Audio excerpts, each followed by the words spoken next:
making nice squeezing moves. Boy, he sure seems like he's in control now. Dominating that knight. Right.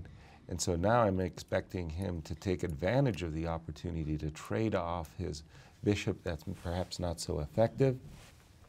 How's he going to stop that a-pawn? Right. Well, the first thing I would like to do is would be to, my queen is anchored to this h6 pawn, so the first thing I would like to do is just to put my pawn on f6 and then play queen f6 and rook a8. Well, it looks like the game is actually over. Oh my goodness. So, what happened? I think Gata won. Yeah, you would think, because maybe that just looked impossible to defend, that with that a-pawn rushing down the board, and also some tactical ideas here, right? Like the queen can post itself on f6, and then you're going to be forced back to c8. Precisely. And your queen is completely pinned down on f8. Basically, you can't move anything, and then we, at our leisure, play a4, a5, and, exactly. And away you go. And eventually, disaster occurs. And indeed, the game was a victory for Gata Kamsky. Lenderman, after the time control, threw in the towel, and fantastic win by Gata Kamsky. As Maurice pointed out, and as we looked at earlier, Kamsky had a cleaner way to win, but it was still an impressive display, and I think he's going to be pretty satisfied with his victory, and he might have to reverse his words of before. His pessimism of like a new U.S. champion, yeah? Although he's still probably going to be half a point, well, there's a good chance he's going to be half a point behind. Akobian. With Akobian winning, yeah. If Akobian manages to squeeze this out against Ray, then he'll have 5 points. A half a point lead at +3. So, but first of all, a big victory for Gata as he switches places with his opponent, Alex Lenderman. Lenderman had a half a point lead on him going into this round, and now Gata has a half a point lead over Lenderman. So a big victory for Gata. He climbs up to, at the moment, a tie for first or a second as we go into our free day. We'll ask Gata to come and join us, but a strange moment for Lenderman to resign. Maybe he realized it was hopeless, but still you would kind of like to expect to see Gata prove exactly why the position is won. It would have been nice to see, although Black does seem to be almost paralyzed in this position. Absolutely. And so we are going to get a... Gata's coming in the studio, and he's getting and let's see that Akobian position once more. By the way, guys, we should point out that Houdini is saying that Gata is up +37. I don't see numbers like that very often. That's like all the pieces combined. Right. Queen is 9, 2 rooks is already 19, and then 4 minor pieces, you're already at 31, and a bunch of pawns. So that's pretty definitive. I don't see that evaluation a lot. So I can understand why Lenderman decided it was time to throw in the towel. +37. +37. I've never seen that. I once had a game where the computer gave me something like a 29 edge or something. It was a very humorous game. But by the way, in the game between Akobian and Robson, Var is just playing beautifully, and now he has even, not only is he a pawn up, but he has the proper queen and knight versus queen and bishop set up. And not only any knight, but a knight that's just got these beautiful squares to land on. Exactly. So Ray in deep trouble as Ray's on tilt, actually. Hasn't he just gone through a situation where, you know, a promising start has now gone backwards? Well, actually, he won. He's just had a topsy-turvy tournament in general. But he did defeat Moner yesterday. So he's kind of just like up and down, up and down. I'm mixing a lot it of up decisive as well. games by Ray Rodson. And we do have our defending champion, Gata Kamsky, to talk about a really lovely victory today against the tournament leader, Alexander Lenderman. 2 Brooklyn guys battling, and they're with Maurice Ashley, also from Brooklyn. Brooklyn's in the house, all right? Gata Kamsky, who has just won his game. Welcome to the show. Thank you. Gata, did you feel that you were in control the whole way through this game? It seems like you had a pretty smooth victory. Well, not really. It's the first time I played this line, so I didn't really know all the nuances. And after Black played a3, I felt like Black is even better because I think Lenderman's mistake was he allowed the exchange of dark squared bishops, after which the his king became way too vulnerable to all the tactics. And after that, white probably has an advantage. But if he plays something like rook e8 and allowed the bishop to stay in the game, then I'm sure that even black is better. Yeah. But after that, it was very complex, and I almost blundered this nice trick here I just wanted to show you. When he played queen f8 briefly, I just wanted to take with the knight on d4, and then I missed that the black simply takes the pawn on e5. And if I take on a5, then it's just queen h6 check and queen d2. And black is winning. So I'm doing quite well here. yeah. Did your heart skip a beat when you saw this tactic? Yeah, I actually raised my hand to play this move, and then I just realized that this is losing. And I was like, thank God, you know. Like, okay. Yeah, those defensive tactical instincts took over in this moment. Afterwards, we said he resigned. Clearly, he's much worse in the final position. If you may just go to the board, please, for us. He resigned at this moment. A lot of folks in our audience are not world-class grandmasters. Explain to us why it is that this was a very good time for him to stop clocks. Well, his queen is tied to the defense of these two squares, g7 and f7 pawn. So basically, the only way he can play is with his rook on c6. But once white queen goes to f6, there becomes a threat to play rook a8 and you know, try to get rid of that defender of the g7 mate square. So let's make a move for him like rook to c4. Right, so queen f6, and now I want to play rook a8, so he's So he has forced to to go go back. back. And now the pawn just simply goes to a7, then rook goes to b7, b8, and it's winning. So let's play a couple of moves. Yeah. Just because black is actually helpless Completely to do paralyzed. anything about it. Yeah. So make a couple of moves and And rook b7, and offer a trade. a7, and finally we deflect the queen from f8 square. And then you after just rook go b8. down, and Yeah. that's going to be it. Yes, but actually it wasn't that clear right after the time control, because after I played rook d3 on the first, he just took on b5, and I felt that he allowed me way too much. He should have played really actively, like rook c2 here. And there's still a lot of play left. So, you know, in a way I got lucky today. So. We often say luck goes to the strong, so he still has to find the moves. Well, you're now, at the moment, in first place. It's not a position you've been in throughout the championship, although it's a comfortable position for you, having been here so many times already. What are your thoughts about your play before the rest day? Well, it's quite shaky. I don't see a lot of tactics, so I'm trying to play a super solid chess and not to give my opponents any chance to, you know, to have an edge at all. But that kind of play actually is very risky, because there are some opponents like Nakamura, for example. He just wins every game because of his risky style and wild tactics, and that's a big risk. Fortunately, in this tournament, there are not that many sharp players. I mean, only Grave, and maybe some of the younger guys. You know, they're really tactically masters. But you know, it's an approach. What can I do? Well, earlier in the tournament, I think it was 2 rounds ago, you said you think we're going to see a new champion at this event. We were very shocked by that, especially considering your history in the event. Now you're in pole position. You look like the one people are chasing. Do you still feel that way about this final 3 rounds? Well, I feel now like my hopes been raised a little bit, but based on my play here, I wouldn't say I would deserve anything like that. So I'm just playing every game and seeing how it goes. All right, well, thanks for joining us, and good luck in the rest of your games. Thank you.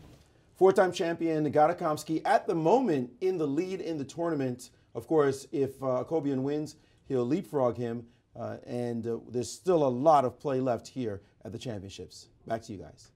A lot of times I'm about to make a move, and sometimes I recognize it's a blunder, but I really remember the times that I made a move and then instantly recognized it was a blunder. So that knight takes d4, knight takes e5, Gada must have a 7th sense or something to realize that just as the moment he's going to take a 7th sense, you know, just at the moment he's ready to take the d4 pawn, it just at the last second he sees knight e5, he plays something else, wins a terrific game. I mean, I have those feelings that I'm the guy who's making the move, and then, you know, like just almost by the time I pressed my clock, I realized, oh no, I've overlooked something, you know, and that horrible feeling you have like a cold shower as it just freezes you. So that is a terrible feeling. it's terrible. We've got some news in the women's championship. Yes. You know, Anna Zatonski and Bahan Skyty, we checked in on them right around time control, and it looked like it was drawish, but that Camilla had the better position. At the edge. Small edge. Yeah. And you didn't think it was much, and that we were probably steered towards a draw. But all of a Right. sudden, I'm looking at this position, and White's a pawn up. How did that happen? can she keep the pawn? Well, it depends on who it is to move. But if it was white to move, white could just play knight d6 and just trade pawns. So yes, she can keep the pawn, but it's probably a draw. But let's go back Well, to actually, Anna did play d6. okay, in let's position. just go back to understanding. So we got about here, and we both felt that Camilla was doing fine. I thought the game was probably likely to be a draw. We get a position like this. And how did Anna manage to win a pawn? What a crafty lady. Oh, she hasn't realized that her G pawn was far more vulnerable than White's H pawn. And we do have, I think we're up to date with the current position. No, we're not. I apologize. We're getting there shortly. And this is our position where d6 has been played? you Yes, said? and then Camilla's already responded with rook to d5. Okay. So I'm guessing that king f4. I'm trying to sidestep this action here, rook b3, rook d3 check. Still, it looks it looks closer to a draw than anything. I'm thinking knight d4 with, pay attention, there is a fork in the position, and this rook is actually pretty good behind this pawn. That's Knight- where they belong, right? Right. But Anna She did play your king to f4. Right. Anna trying to press a pawn ahead, and that would be a huge result because we thought Irina was going to be cruising to victory, Anna making a draw. Anna would be a half a point behind. If Anna were to win this game and Irina draws, then going into the rest day, it's Anna with a half-point lead. Who'd That's have right. thought that? I mean, Although Irina, Alyssa's just completely in the tank after king to g1, trying to figure out whether to play perhaps queen to e3 check or queen g3 if there's any way to get her bishop in. She's been thinking for, I think, about 20 minutes here. in the game between Irina Kreisch, I brought it up on my board. Yeah, I don't see how. And She just is as I go- said that, she made a move. She actually played not queen e3 check, not queen g3 check, but queen to g4 check. Queen to g4 check. Very good. Not too much of a change here, although it's nice to pick up a pawn with check. Maurice, you have some insights to share. Well, in your game, I was following that game, and it turns out that according to Houdini, the position is just a draw. She can't really do anything, can Alyssa, in order to make progress in the position. So she's just going to have to repeat moves and hope that there's a blunder somehow by Irina. But in another game that's crucial for the championships, Akobian definitely had an edge in his game, but it looks like Ray Robson has allowed that edge to increase dramatically. Take a look at this position. There's no question, Akobian's up a pawn. It is a pawn, but it is this pawn after all, and it's not passed yet. It's going to take some time for the queen and knight to harmonize themselves and figure out how to win the game. Here, Ray should have played the move queen to a8 check and then bring the queen back and challenge this formation, especially if the knight drops back. Challenge black's pieces to figure out how to move forward. Instead, he played a really bad move. He played the move queen to c3, and suddenly this knight got the square it wanted after all. It could have been back here on f8, or it could be being pinned back here on g6, but now it's on f4. And then he continued it and compounded his mistake by going passive with this bishop, thinking he needed to keep this piece.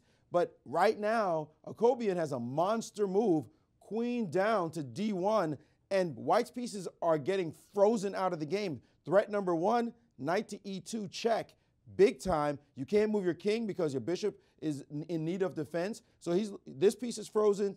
This piece is frozen. The only piece to move around is the queen, but where do you put it with the threat? If this move, queen to e3, you want to see a fine move here, G5, cementing the knight on the square. And now we have what looks to me as like some kind of Zugzwang. What can you do? There's no move to make. You can't move the bishop. You can't move the queen. You could push the pawn, but actually if you push the pawn, it drops this pawn. You can't move these guys. You lose them. Where do you put the queen?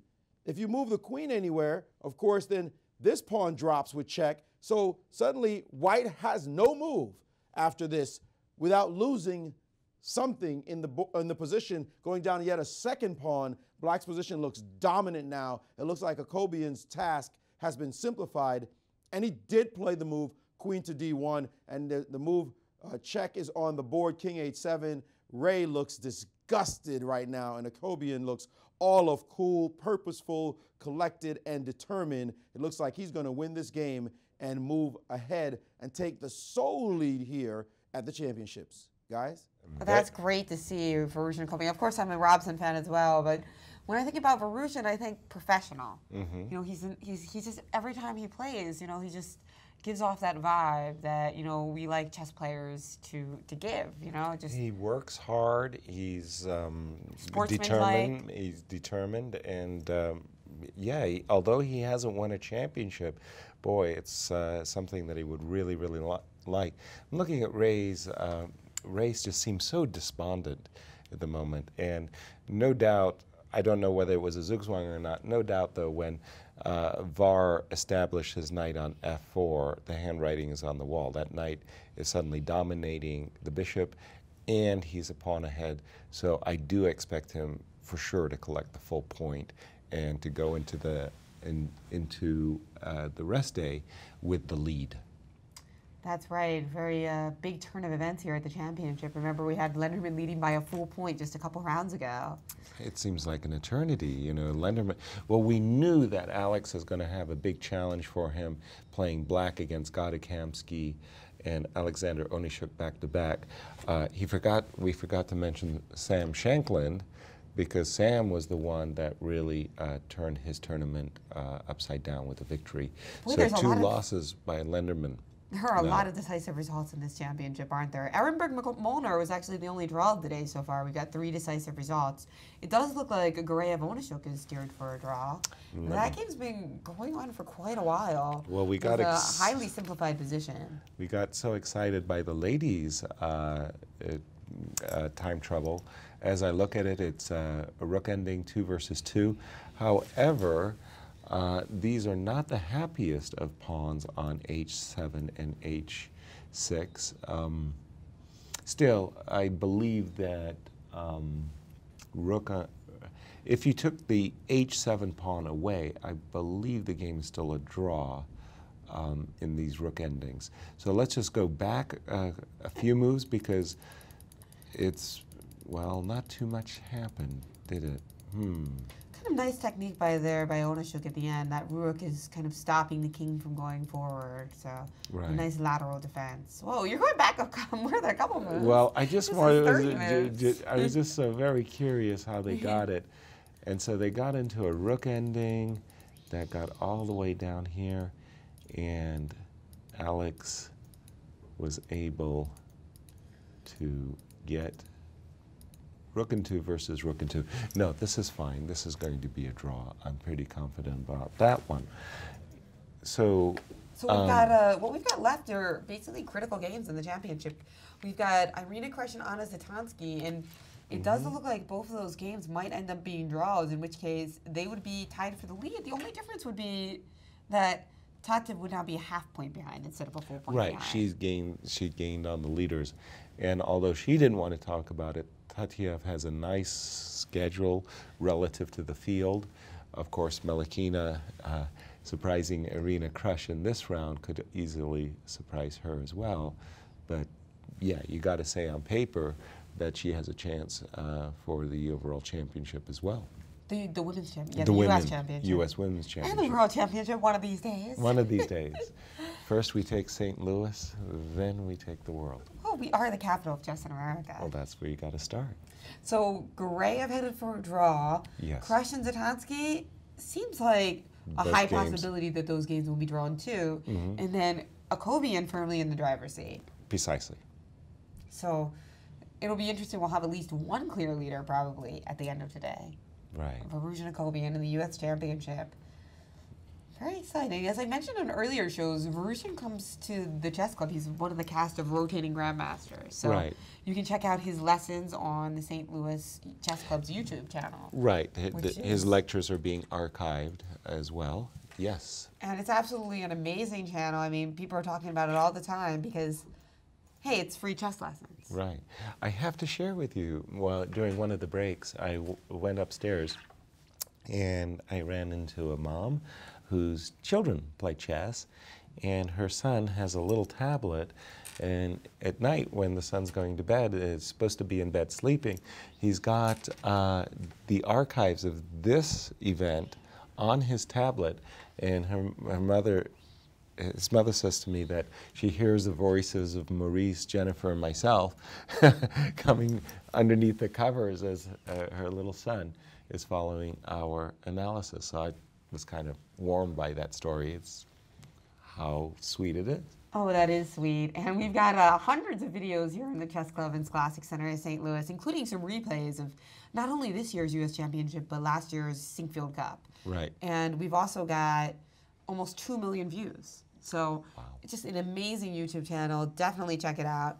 I also want to take this opportunity to point out some of our comments and questions. One that I really liked, which I didn't get a chance to earlier in the broadcast, was about Walter Brown, 6-time U.S. champion, also a friend of yours. Oh, You mentioned him definitely. several times.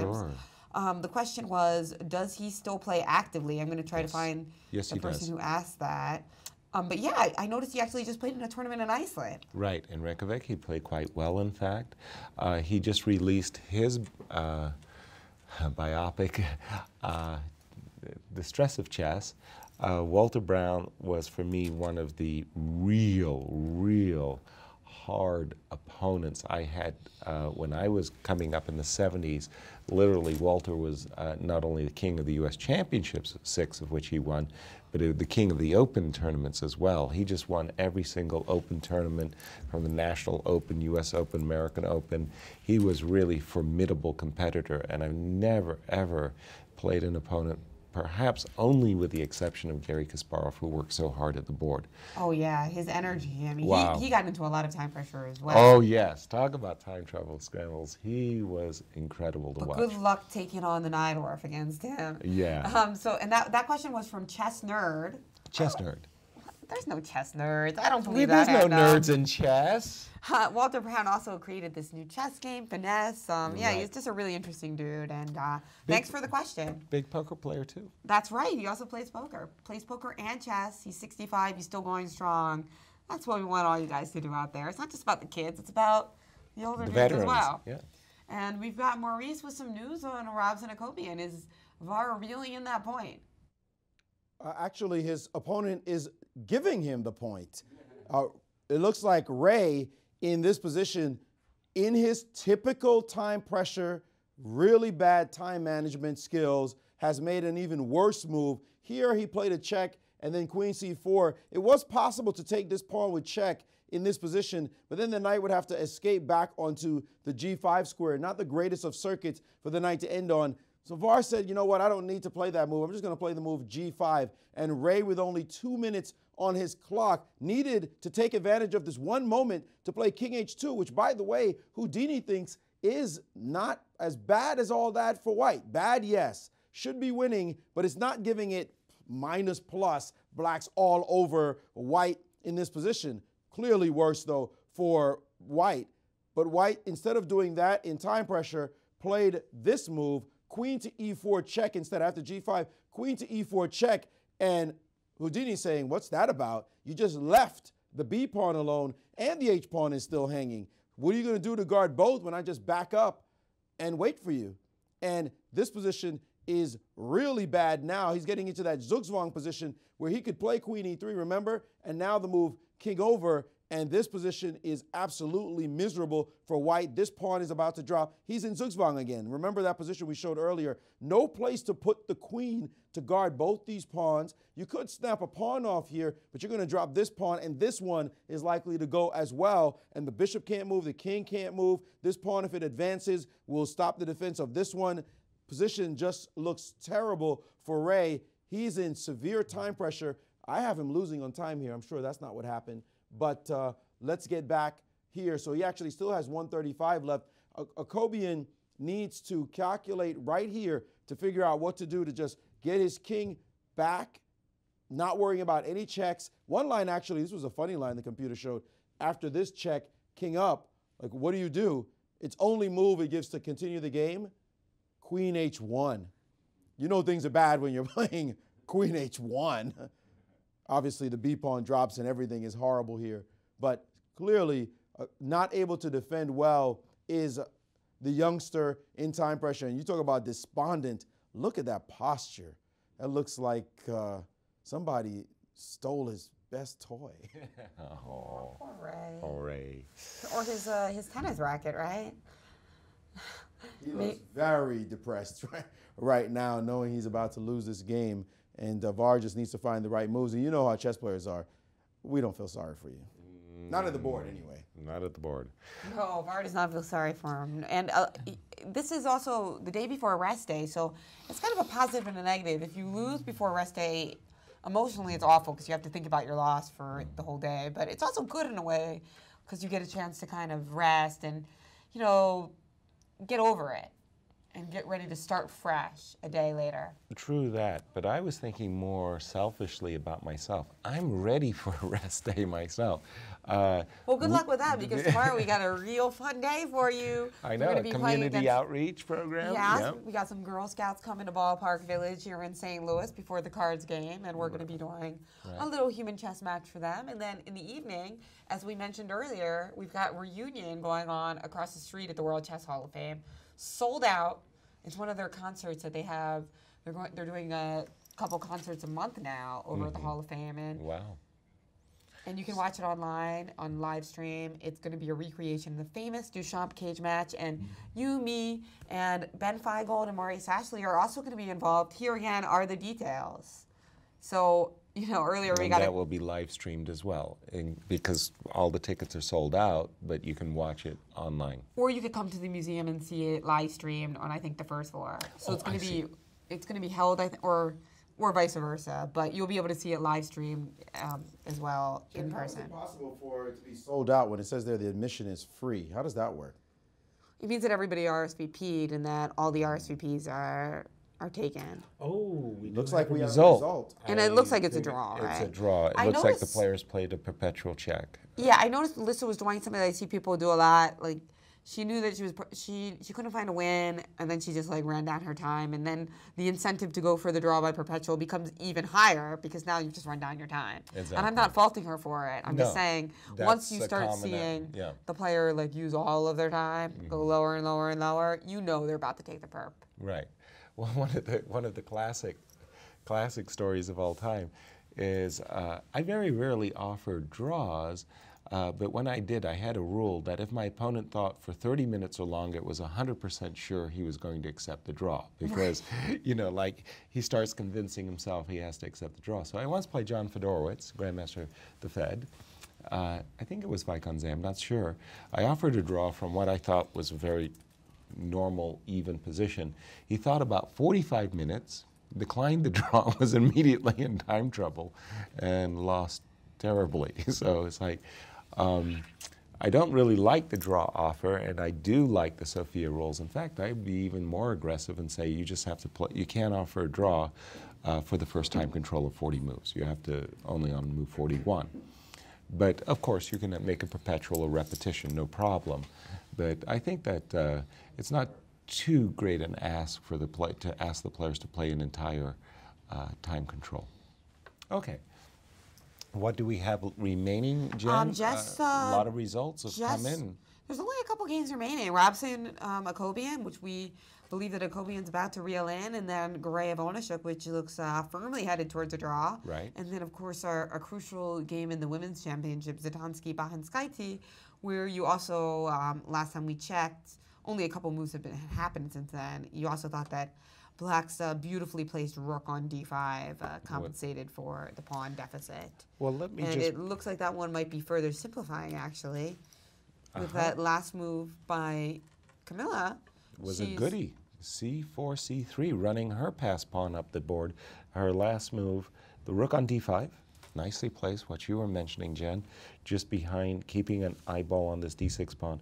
Camilla has just played the move c3, anticipating that after knight takes, rook takes, both pawns get eliminated, and what remains on the board, rook, knight, and 2 pawns versus rook, knight, and 1 pawn, should be easily drawn, let's just say. Not easily drawn, but drawn.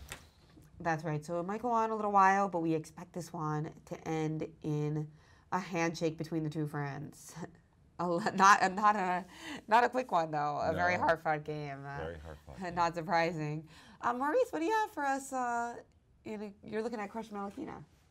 I am, because the win was so clear, right? And I was wondering, a fine champion like Irina, what happened that caused her not to win this game? So I started reviewing the position, and I'm guessing at what she missed that caused her to not win. And I'm going to ask her about it when she comes down for an interview. Here's the moment in the game where she's just dominating. And the best move, the move that puts her up, according to Houdini, 12.57, that's a queen plus a bishop at least, right? Huge advantage. Was queen takes c5. Anything less, anything else is way down the scale at 3.78, which is about a piece, more than a piece. Winning also, but in this moment, the move queen c5, it's like, thanks for the piece. She has 2 rooks on the board, a queen and bishop, clearly up a rook in the moment.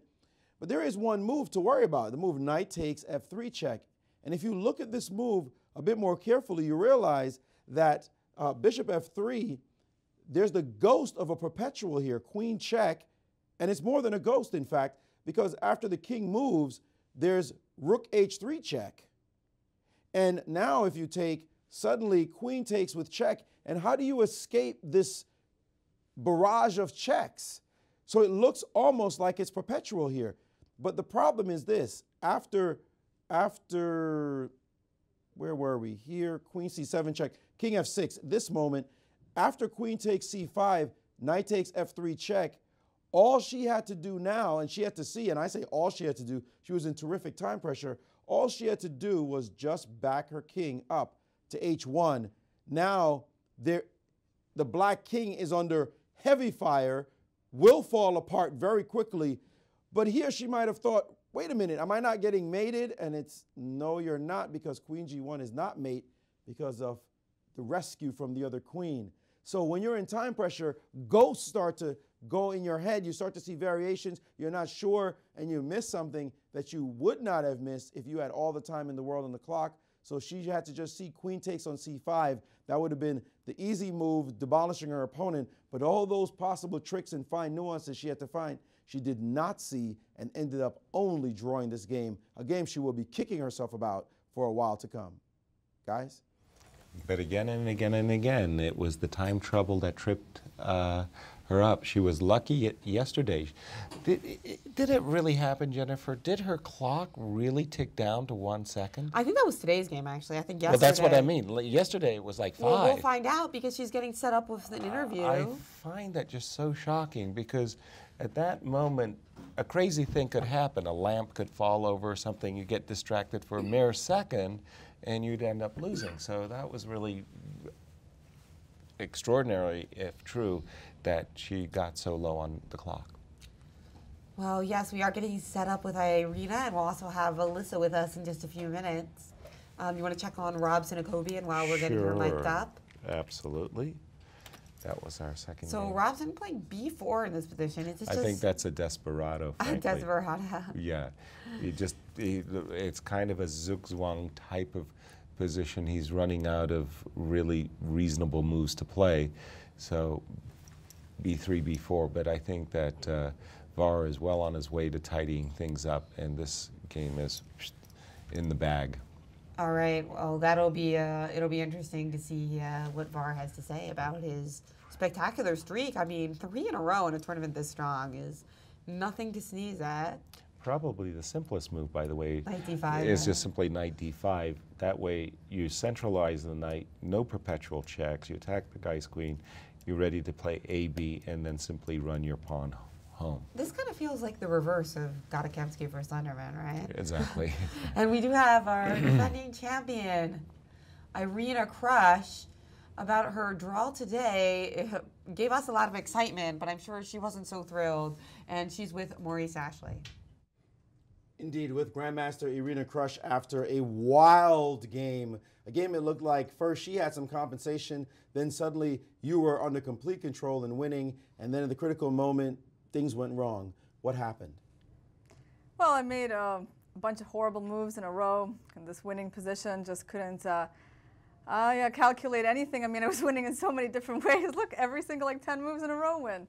But yeah, I really did my trademark collapse with, a lot of extra material, and I was lucky, that I wasn't even losing after that horrible play. So there was a critical moment that I guessed at right here where you could have taken the bishop on c5 and you would have been up. Did you see this move, queen c5, in time pressure? Or? Yeah, of course I saw it. I mean, I was just kind of concerned about this queen g3, queen e1, because I no longer have anything covering the back rank. And, in time trouble, it's not that easy to see king h1. I mean, I guess it's not that hard either.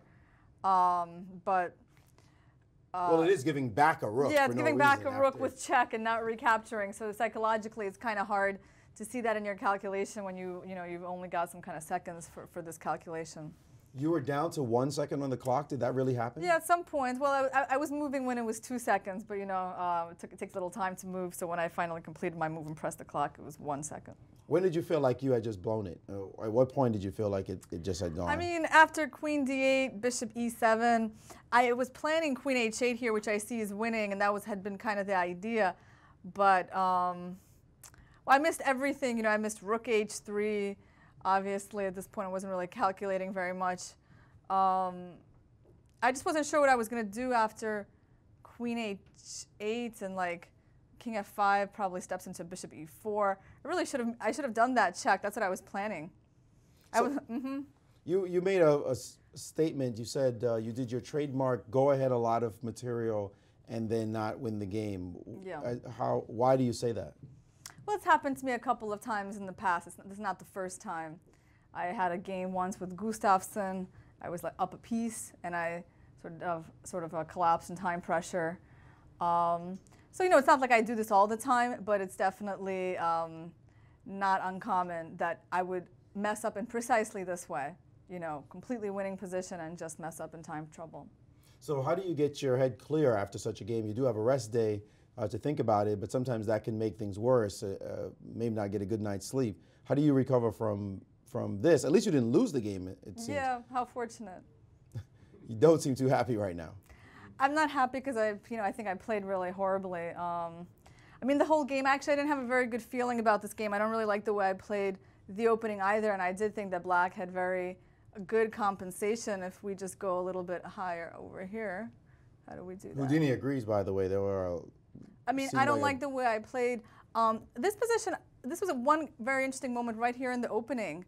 Well, okay, the computer thinks this is okay for Black. I was looking at this interesting move b4 here. I thought this was a critical position that we got upon emerging from the opening b4, trying to destroy those pawns. And I liked everything here for White except the move c4. And yes, the computer seems to agree, so at least I spotted that. The idea is the bishop is developing with check to b4, and Black is going to castle quickly. And yeah, well, look at that. It's even worse for White. And that's actually, I spent a lot of time trying to evaluate the move b4. So yeah, the way I played this position, I think b3, bishop e7, yeah, right here. I think Black has, really excellent compensation. That was my feeling during the game. And in fact, if I was playing Robson, I'm sure there would have been some exchange sack. We did somewhere. know that exchange sacrifice on f3 looked It very was powerful. Always there. I mean, even here, I don't think, I don't know if it's necessarily the best move, but even here, a move like rook takes f3 with the idea of queen f8 is giving Black some play. It's exactly what we noted in our analysis as well. Even though Houdini doesn't suggest it, it's just now a natural it says thing that it's okay to play. With queen f8, and I have to go back to bishop e2. This is the only way to defend this pawn. And it's not an easy position for White to play. I mean, I was just happy that I wasn't losing immediately here, but I don't really like it. Yes, there's this plan knight d5, knight f4, just simple play for black. He's got great pieces, great structure. How did you end up in this line, though? Isn't it your preparation? The Blumenfeld is not something that you've never seen before. Right. Let's just say my preparation could have been better for this game because obviously I didn't have any idea what I was doing in the opening. So you know, yeah, like the way she played, she made some reasonable moves, and I made this move just so that my knight would be supported. Knight d5 was good, and rook c1, I think this was a good practical move. I don't know. It's somewhere in the number 3 on the computer's list. The thing is, I was even afraid of rook takes a4, exchange sacks here, and knight c3, and just take, and again ruin my structure. So the idea of this move is that if there's rook a4, I'll sack back the exchange instead of losing my light squared bishop on e2. But she made this really, h5, by the way, is I think a good inclusion for black, yes, as computer points out. But knight f4, I really didn't think this was a good move. The computer seems to think it's okay. I didn't think, I think it was letting me off a little bit easy. In this position, I was, for the first time in the game, I was starting to feel optimistic here because, you know, I got to castle, I still have an intact structure. Queen f8, yes, I was looking at that move. That was my top move for black. But G5 was a bit much on her part. Still okay, but starting to stretch the position a little bit. That's really funny. I mean, all of these evaluations, I got to say, after G5, I thought I was just winning. So look at that evaluation. I mean, I don't know. I thought knight e1 was a good move, and I really thought that black's position would collapse here really fast. But she made some good moves here, and queen f8 was good. Knight d3, rook h4. Yeah, and over here I just wasn't quite precise enough. To be honest, I just missed a simple move, bishop d5. And I had somehow been looking at queen h6 to defend that pawn, bishop d5, and now there's the idea of rook takes a4 and c4, so I just placed the bishop really well. And I really think she should have, so that's why I made this desperate move f4, because after something like h3, which had been, let's say, the plan, let's say we play rook takes a4, and that exchange sack's always in the air, and c4. This was looking, you know, knight takes e5 is coming, and it was looking really dangerous for white. So clearly, you weren't on your game today. I mean, it seemed like you missed quite a few moves. You must have been in this situation before, though. One bad game doesn't the tournament make. Yeah.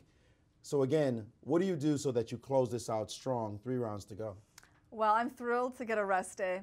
Honestly, I wasn't feeling that great before this game. Like, maybe I didn't sleep so well, but my neck hurts a lot, and I can barely like turn my head without any pain. So I'm thinking of getting a massage tomorrow. I think that'll be a good investment. Yeah, I mean, yeah, just, you know, sometimes you just get up and you don't feel great, you know. And I gotta say, so I had some premonition that this game would not be so easy for me. And it was, you know, it was worse than I thought. But even during the game, I mean, honestly, it was a difficult position to play. I wasn't happy with the opening, and I felt lucky to be able to crawl out of it and start to make some improvements. But yeah, the collapse and time pressure, that not too surprising. That happens to me once in a while, and I'll try to play better the next 3 games. I can see the game is still playing with your mind. Hopefully that massage changes things quite a bit tomorrow. It sounds like a good idea. Thanks for joining us. We wish you the best in the rest of the tournament. Thank you, Maurice. Grandmaster Irina Krush, after a very difficult fight, managing to survive all the complications. Yes, massage. What do you think about that for us on the I'm in. Figure me in. I think that's our next bet. I still got to get you your sushi. So Upping the stakes. Upping the stakes.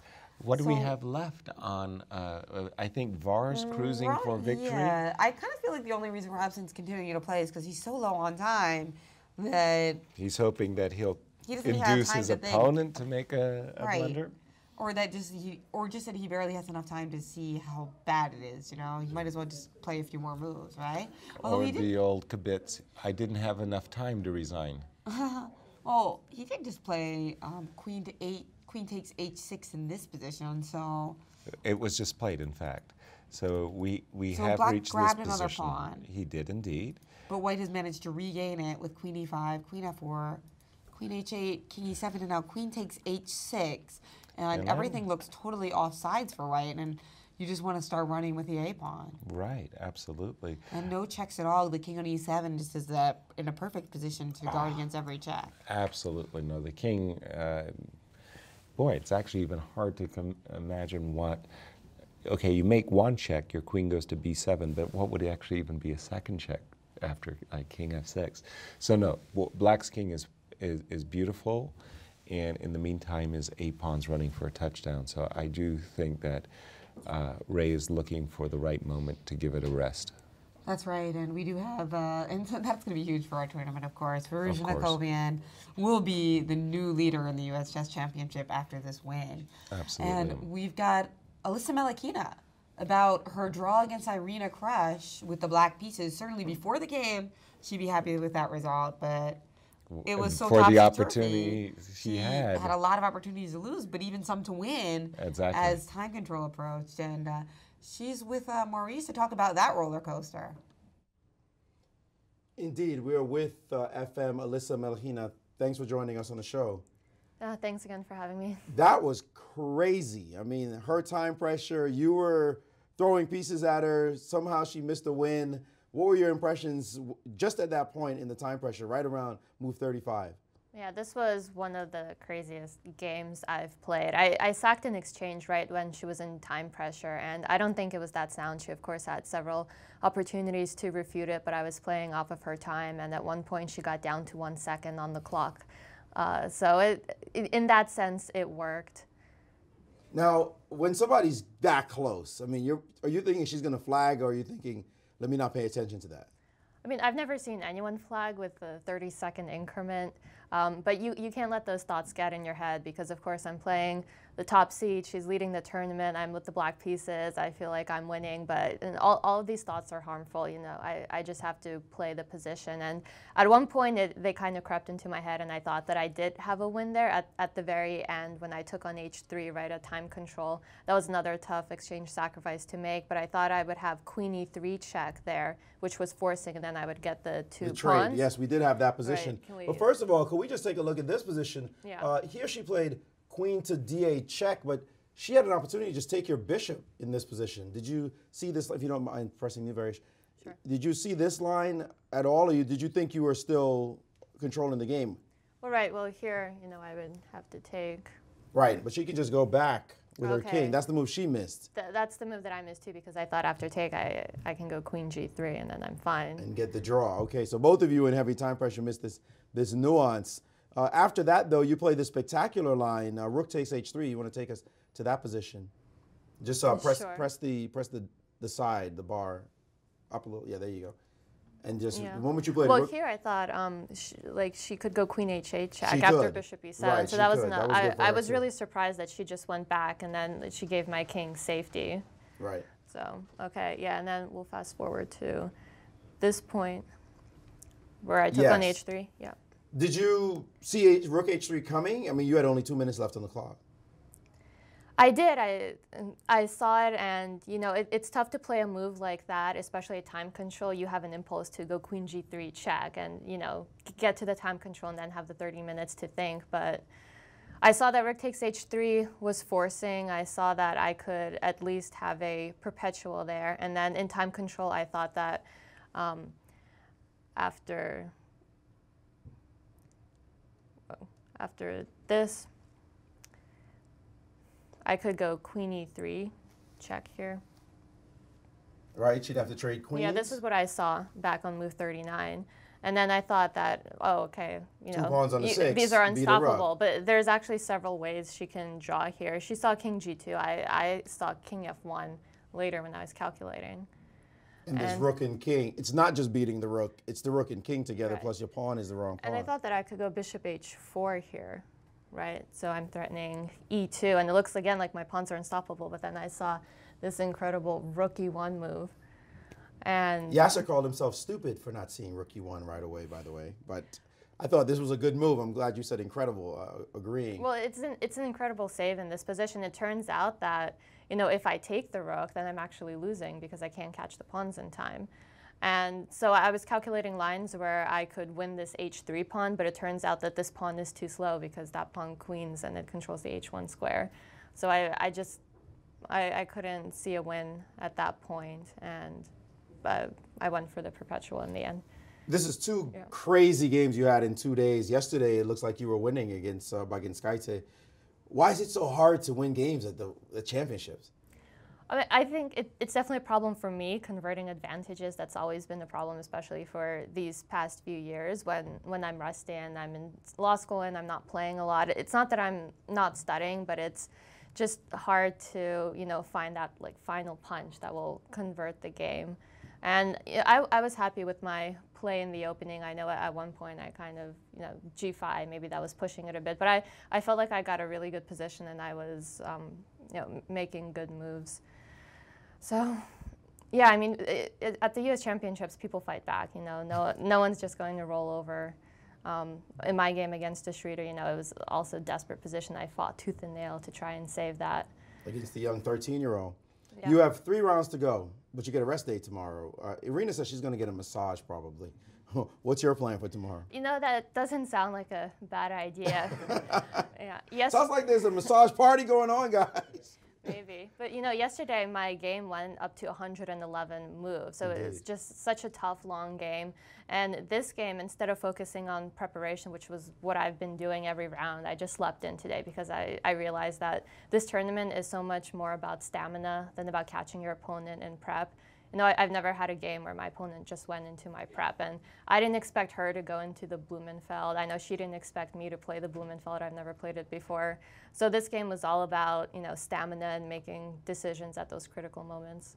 Indeed. Well, we hope you get a rest day, and maybe you and Irina will be off together at the spa, and get ready for the final 3 rounds. Yes, thank you. All right. Best of luck. Alyssa Melihina with a terrific fight, certainly kept us entertained. The championships are truly heating up and have entered the stretch run.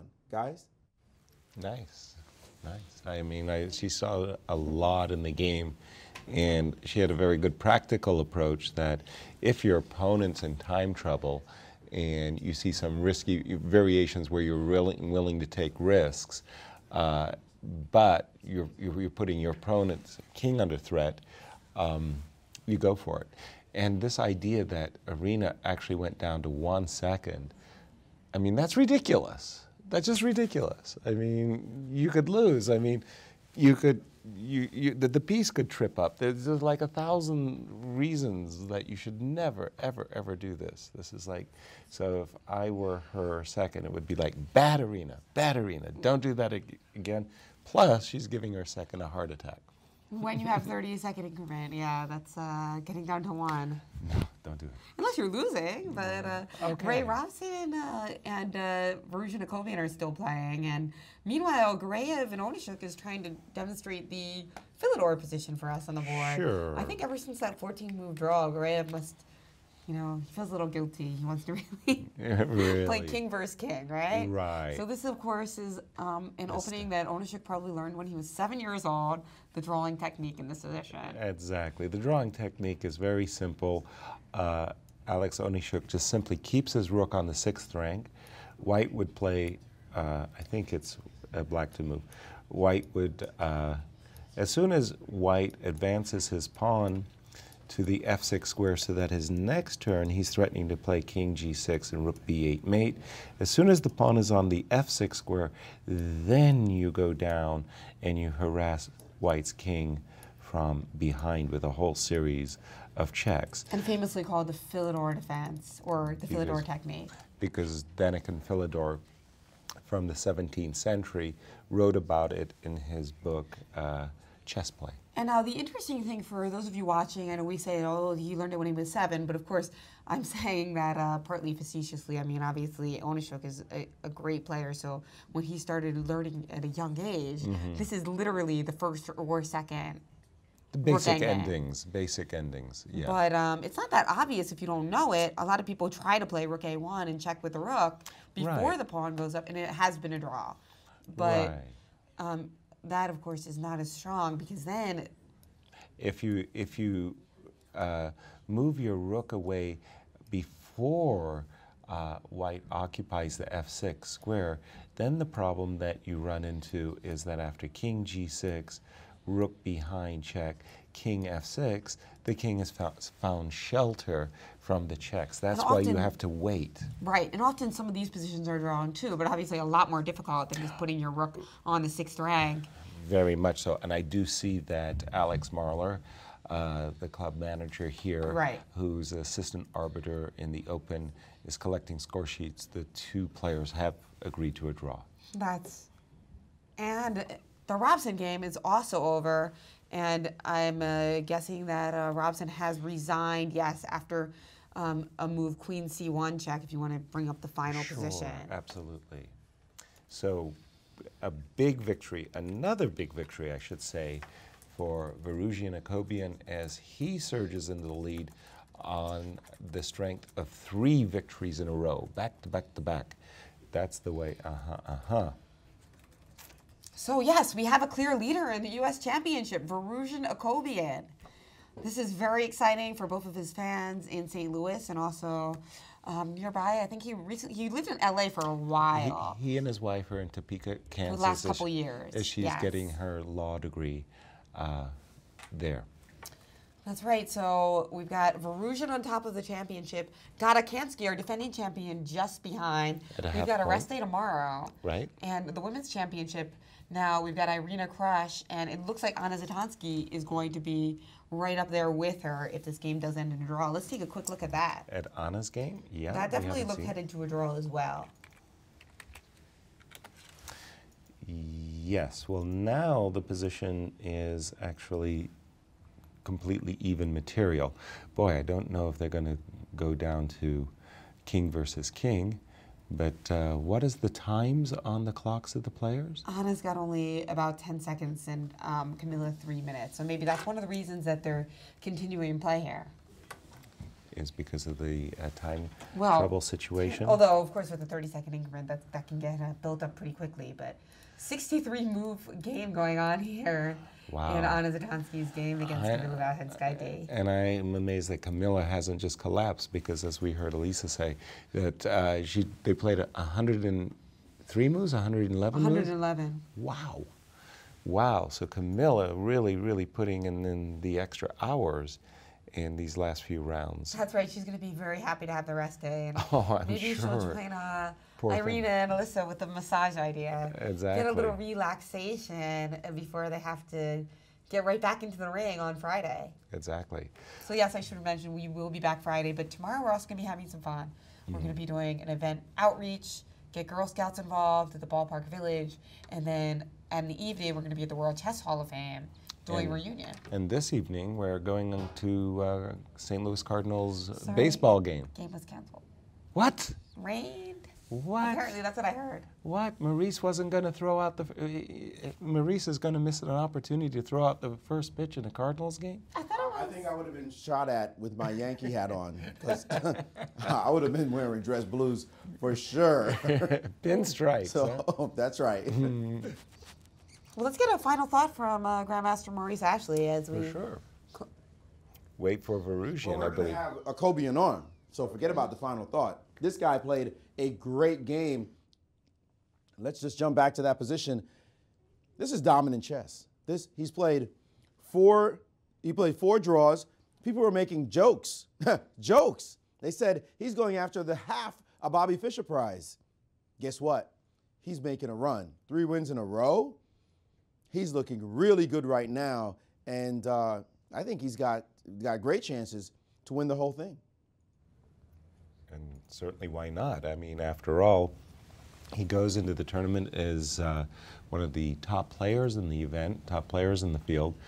He's played excellent chess. Winning today with black is always a bonus. I don't know how many whites does he have in his remaining games? Well, he's going to be white against Ehrenberg in round 8. That's nice. And then in round 9, he is going to be black against Shanklin. Not as nice, but you got to alternate. And then he'll be white against Kamsky in the penultimate game. Wow. So that'll be fun.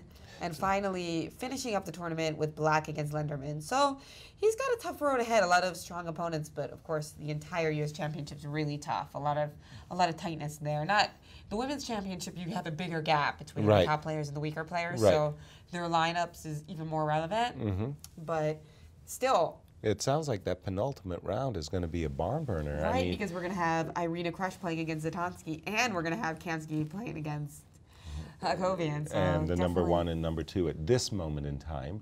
And Akobian is coming into the studios, I believe. Yeah, I think Any we're getting a other- Akobian set up. We just got one game going. Just that? Just the Anna Just Anna Zatansky game, which... Now, on a very, very, very good day, if Camilla were Black's king slightly intimating that. Oh, pardon me. What do we have? now we have Rook and Pawn versus Rook and Knight. Okay, let me just So bring Rook and Knight versus Rook, of course, is a draw. Sometimes the... copy it. Oh, so I was about to say, on a very, very, very good day, Anna might be able to achieve Rook and Knight versus King and Rook, which is a draw. Gary Kasparov famously defeated Judith Polgar Right, we were in that talking ending about- because it was a rapid chess event. I believe that it was that he won. But principally, this is a draw. But I was amazed that she was able to achieve it. I don't think Camilla had to jump into this situation, and Anna is probably very happy that she can torture her for several. Can you I'm imagine not going to it? say dozen moves, but we'll just see.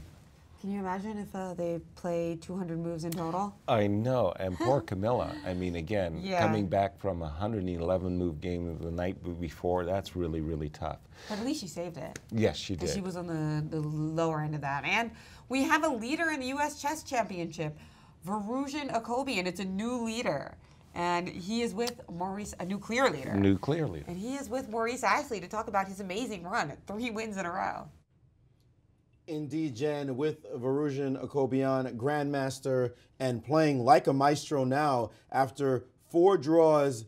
People were joking that maybe you're going to try to draw the rest of your games, but you've proven them wrong, shown your fighting spirit. You won 3 in a row. How does it feel? Feels great. I really liked the way I played today. I thought it was just equal position. Ray played a little bit inaccurately, and I took advantage of it. There's bishop h3, knight g5. So I think I played a good game. You have played Ray a lot of times. Last 4 games I found in the database, he had white every single time. In the 5th game, he had white. What were your thoughts going in, seeing him get white yet again? White was, it's okay, but the surprise came on the first move. Right, he played the move d4 on you. What was that about? Well, it's just complete surprise for me. I spent a lot of hours preparing against e4, but okay, he surprised me. But I think e4 it's more like I think his style of position he gets. So I felt very comfortable in the opening, and then it was equal. Then I think he tried some tactical ideas maybe to go bishop h3, knight g5 to sacrifice, but I don't think it worked. And perhaps he missed a very strong move, knight f8, after which I protect all the tactics, and actually I'm winning a pawn because the next move is h6, and he needs to go back, and I take on f3. It wasn't easy to convert this extra pawn because of 2 bishops, but once I provoked g4, exchange the darks with bishops, it was over. Make it sound like it was just simple technique. We know it was a terrific fight. He's beaten you recently. I mean, you must have felt that he was a dangerous opponent. Yeah, he's a dangerous opponent. We went back and forth last couple of years, but he's a very, very strong opponent. With white, he's very dangerous. You're in first by yourself all of a sudden. Linderman lost. It seems like they're going to be the draw in the Gareev game. I believe it's already a draw, in fact. What's your feeling right now? You're sitting in first place in the U.S. Championship. Yeah, I'm glad to win a game before the rest day, and 4 more rounds to go, and you cannot relax. You can only relax after the last game. So at this point, just have to stay focused, continue play well. You're going to have some tough games ahead. You still got Kamsky to play. You still have Linderman to play. Do you put those thoughts in your head, or do you take it one game at a time? No, at this point, I'm just thinking about my next opponent, Ehrenberg. So after that, we'll see next. Have you played Ehrenberg before? I've played him a couple of times, yes. And the result? We had a lot of draws lately. I think I won 1 game in 2006, so +1.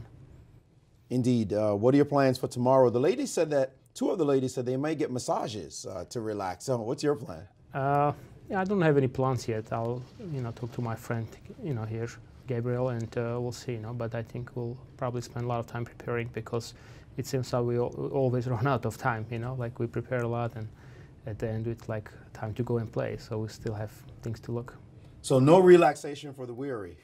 We'll probably do something fun, but not too long, maybe a few hours. All right, well, congratulations on your win today and keep up your fine play. Thanks. Grandmaster Varuzhan Akobian in clear first, our leader after 7 rounds in the U.S. Championships. Back to you. We've got one question from our audience here for Akobian. They ask, Barone asks, Akobian has better results with black up to now in the championship, doesn't he? Ask if he's one of the few players who prefer playing black. It was a good day for black, wasn't it? It was a good day. Varuzhan, how do you feel about the black pieces? Black has been good to you in this tournament. Yeah, it's been good. I mean, I'm actually, you know, I have better score with the white pieces, but in this tournament I've had 2 wins, so I'm very happy to win. Winning with black is very, very important in this kind of tournament because it gives you an advantage because next game you have white, so you can try a little bit also. So winning with black is very important. I remember a book, Black is Okay, by Andras Adorian, and Varuzhan is definitely making it look that way. Okay, so you get black in your next 4 games, all right? He doesn't like that, especially not against Gata. Well, you know, in chess, black is one of the best colors to have. There you go. There you go. So Anna and Camilla still struggling away in a drawn ending, and I think that we'll most likely see the 2 players, Anna and Irina, tied for first. But it's very easy for the defending side to fall into lines that are losing. So I would, what percentage would you give Anna? Would you give her a 55% or 60? 55% chance to win the game, you think? Sure. Really? That's high. I think it's Rook a and little knight versus rook. Yeah. I'm yeah. Oh, 60%? I'm saying 55% for sure. The question is it the 60%? We're humans. Yeah. Camilla's been tired. She's playing True. really, really, really hard games, and she's been on the defense for the last 3 hours. That can wear you down. That's right. But both players kind of not with a lot of time. So you don't think she has No, I think 51%? I think she's got a chance. I just think 60% sound high to me. But what do you think, 55? Maurice? Well, I think this is an interesting moment to evaluate the increment idea, right? Because there is an argument that with increments, we could keep playing and black could defend this position really well, not fall into any traps. You get that extra 30 seconds so you can calculate even more and defend yourself properly. The flip side is white's also getting those 30 seconds all the time. So instead of just accepting a draw, white could say, I'm not taking any draws because I'm always going to get 30 seconds. So I can torture you for a long time. I can build up time on the clock and just keep letting the game go and go and go. So it's a touch and go argument in this situation. Personally, it seems to me that black should be able to draw this game without too much effort, but there are tricks still. And in time pressure, any kind of trick could happen. But as long as she keeps her head, and it looks like she's pretty confident right now, I think Camilla will save the game. That said, she's had a bad experience so far in the tournament, so maybe Zatonsky's going to try to milk that situation and see if she can find that blunder right now, because she would take first place in the championships, clear first in the women's championships. That's right. So we are expecting a draw is going to happen a lot of the time here, and there's going to be a tie up top at the U.S. Women's Chess Championship. But one thing's for sure, we've got a leader in the U.S. Chess Championship, Varuzhan Akobian. He's all smiles. He's ahead by half a point. His nearest rival, defending champion Gata Kamsky. And they do still get to play, so that's a great shot for Gata. And then right behind them, we've got a bunch of players. Lenderman on a downswing, Friedel on an upswing, the young Naroditsky also on an upswing, and Onashuk just remaining solid and getting a jab in here and there. And meanwhile, in the women's, we've got Irina Krush in the lead most likely, unless Anna manages to win this game, in which case she would catapult into clear first. Otherwise, it'll be a tie between the two of them, and we'll, of course, look for their penultimate battle. Right. So don't forget, guys, we're not going to be around tomorrow. So you're going to want to tune in on Friday at the usual time. It was wonderful being with you guys today. This was an awesome round, It and was. they just keep getting more exciting. So stay with us. Oh, absolutely. And that penultimate round is just going to be great. That's Which is right. great. So I'm Jennifer Shahade, and I'm here at the capital of chess in America, and I'm signing off for Grandmasters Yasser Seirawan and Maurice Ashley. We will see you in a couple of days.